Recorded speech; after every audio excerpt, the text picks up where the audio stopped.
Hello guys, तर आज मी बनवते टोमॅटोची भाजी. तुम्हाला घरात जर भाजी अवेलेबल नसेल तर तुम्ही ही टोमॅटोची भाजी पटकन करू शकता. तर यासाठी मी घेतला एक टोमॅटो, तो छान बारीक कट करून घ्यायचा आहे. त्याच्यानंतर कांदाही कट करायचा आहे आपल्याला. त्याच्यानंतर घ्यायचं एका भांड्यात थोडंसं तेल, मोहरी घालायची आहे त्याच्यात.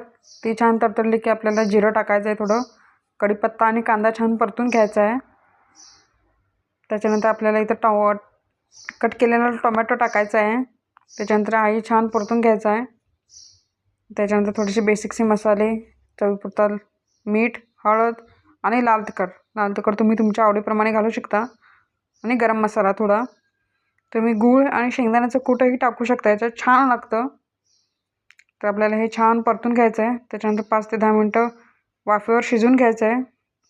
त्याच्यानंतर खोबरं आणि कोथिंबीर टाकून शिजवून घ्यायचं आहे. एन्जॉय विथ भाकरी आणि चपातीकडनं खाऊ शकता तुम्ही.